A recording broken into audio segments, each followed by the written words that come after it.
Hi, my name is Beth McLean, and I'm here to talk to you today about geriatric sleep disorders. I'll be discussing the causes and also some treatments for it.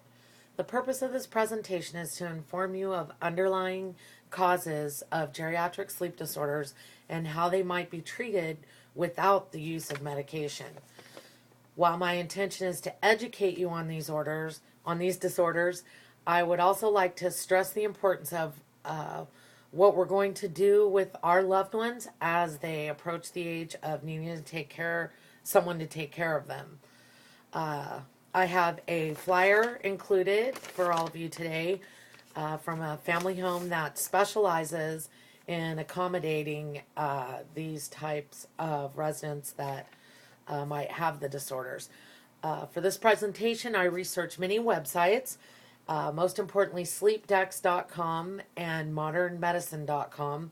I also found this book, Sleep for Success by Dr. James Moss, to be most helpful. It's very informative, and no matter what your age is or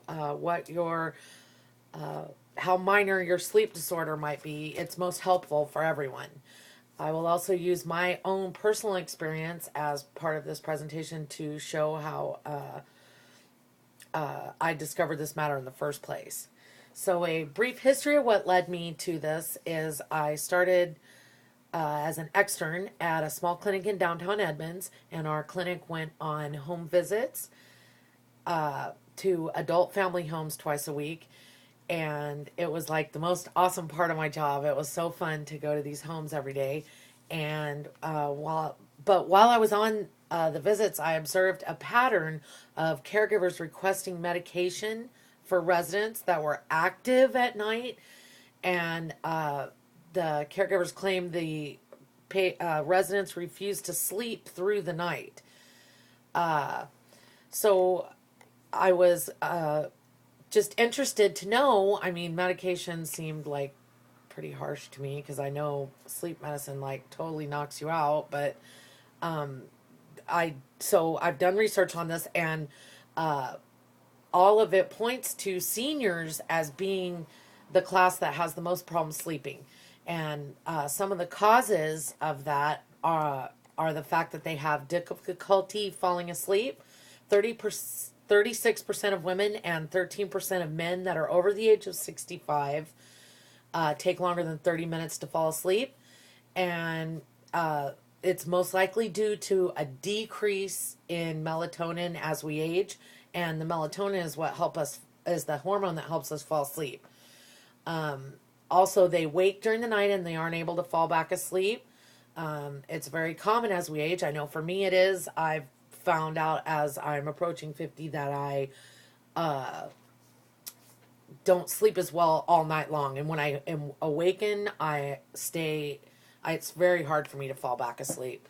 And this can also be due to breathing disorders, leg jerks, depression, chronic pain, heartburn, medication side effects, or they might just have a poor sleep environment.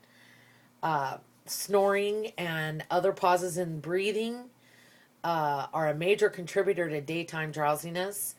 And also periodic limb movements. The National Sleep Foundation reported that 35% of seniors experience these limb movements, and they usually happen every 20 to 40 seconds. It's just like muscle twitches, jerking movements, upward flexing of their foot. They're not considered medically severe, but they do prevent a sound sleep. And it's not to be confused with restless leg syndrome, which is reported by the National Institute of Neurological Disorders and Strokes. They describe it as unpleasant sensation in your legs and an uncontrollable urge to move when they're at rest. The sensations are described as burning, creeping, tugging, or like insects inside of your legs. And the worst part is that when they try to relax, it makes the condition worse.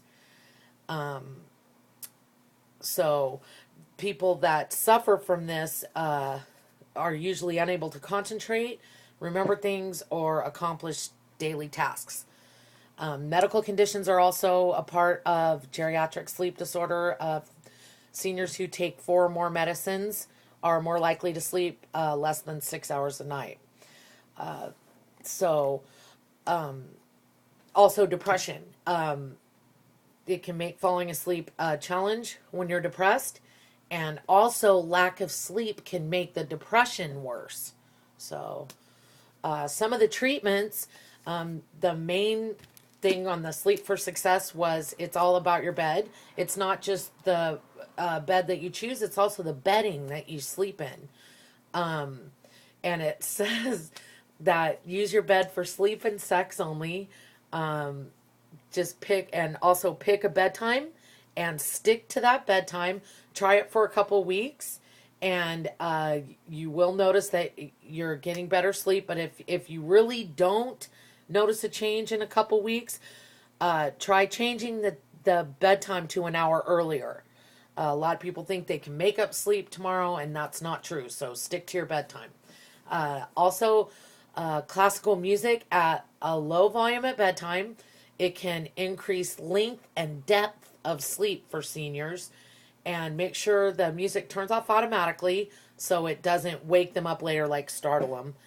And also not count sheep. If you're not unable to sleep, get up. Keep the lights low, but get up. Only go to bed when you're drowsy. That kind of. And then, so far as naps, healthy, active seniors with good bedtime habits that have no trouble sleeping, they can nap when they feel. But there was a study done, and older women, 44% of older women who nap during the day die earlier than those who don't nap. So if you're having problems with a lot of naps during the day, it might be a sign of underlying sleep disorder or a medical problem. So consult a physician right away. So I found in my time as a medical assistant visiting the adult family homes, assisted living places, that these sleep medications were handed out all the time.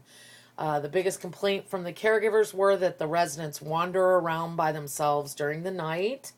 And my point here today is that why not have homes where the staff accommodates these seniors instead of forcing them to sleep at night? I mean, there's nothing wrong with, sleeping during the day and living at night. Some people would rather live like that, and that's not wrong. The geriatric population is the largest user of hypnotic drugs, and that really scares me. It outweighs the benefits. Medications don't let the patients experience normal sleep, normal restorative sleep, and they increase the risk of accidents and falls. And most significantly, the medications can make the patients worse, the geriatric patient worse. So in closing, I'd just like to say, if you have a loved one in an assisted living situation, or actually anyone who is taking sleep medication, make sure all avenues have been explored before people are medicated. Thank you for your time.